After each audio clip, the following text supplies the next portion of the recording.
हे hi guys, आज मैं my girlfriend is an alien के एपिसोड 17 को एक्सप्लेन कर रही हूँ।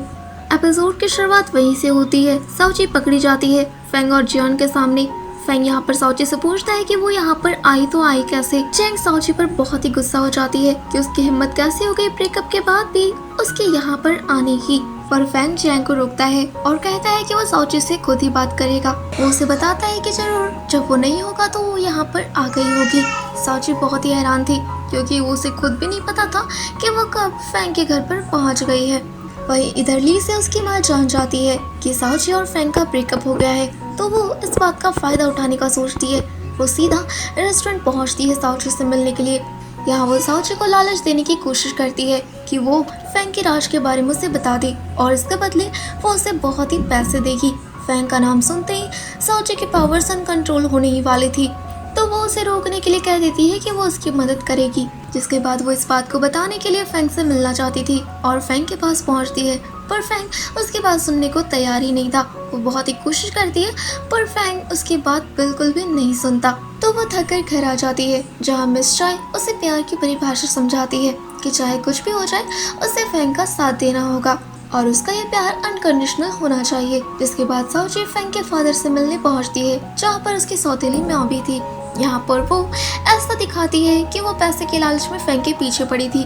वो उन्हें बताती है कि फेंग को बहुत ही बुरी आदत है, उसे काम करने की आदत है। वो उस पर बिल्कुल भी ध्यान नहीं देता था और ना ही उस पर पैसे खर्च करता था, इसलिए तो उसने उससे ब्रेकअप कर लिया है। और रही बात बीमारी की, तो फेंग को रात में नींद अच्छे से नहीं आती। वो कैसे पेरेंट्स हैं जो अपने बच्चे का इतना भी ख्याल नहीं रखते। साउची की बातें सुनकर फेंग के फादर शॉक थे और फिर वो वहाँ से चले जाते हैं। उनके जाते ही फेंग की सौतेली माँ साउची पर बरस जाती है कि उसने उसे धोखा दिया है। उसने तो कहा था कि वो फेंग के राज के बारे में बताएगी, पर यहाँ तो वो फेंग की तारीफ ही करने लगी। वो साउची पर हाथ उठाने की भी कोशिश करती है, पर साउची रोक लेती है और कहती है कि उसे इतना ही पता है और वहाँ से चली जाती है। इधर फेंग जियांग से मिलने उसी रेस्टोरेंट पहुँचता है जहाँ पिछली बार वो पहुँच नहीं पाया था।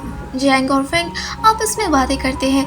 यहाँ फेंग उससे पूछता है कि आखिर वो उसे पसंद क्यों करती है, जिस पर जियांग कहती है कि वो दोनों बिल्कुल एक जैसे ही हैं, उनका स्टेटस बिल्कुल मिलता जुलता है, तो उनकी परफेक्ट जोड़ी होगी। जिसके बाद फेंग जब घर जा रहा होता है तब उसका असिस्टेंट बताता है कि साउची आज उनके पेरेंट्स से मिली थी, पर उनके बीच क्या हुआ ये उसे नहीं पता।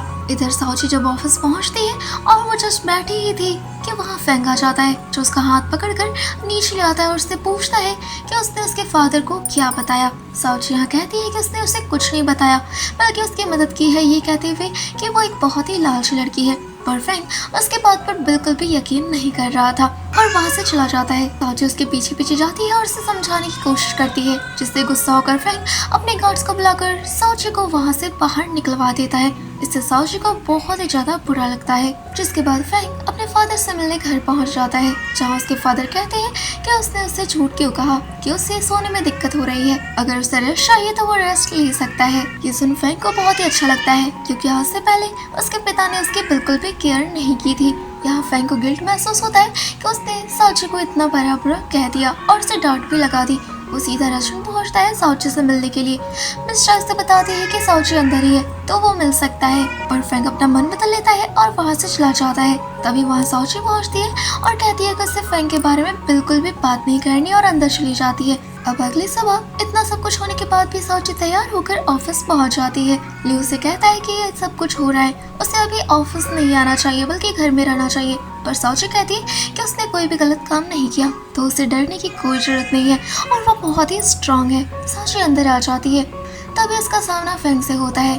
फेंग उससे बात करना ही चाहता था, पर साउची वहाँ से चली जाती है। तभी फेंग उससे पीछे जाता है और कहता है उसे बात करनी है, पर साउची कहती है कि अगर उससे कोई जरूरी काम नहीं है तो वो उससे बात नहीं करना चाहती और वहाँ से जाने लगती है। तभी फेंग उससे सॉरी कहता है और यहीं पर ये एपिसोड खत्म हो जाता है। तो गाइस, आई होप कि आपने इस एपिसोड को एंजॉय किया होगा, तो वीडियो को लाइक और चैनल को सब्सक्राइब कर लीजिएगा। मिलेंगे अगले एपिसोड में। Bye bye.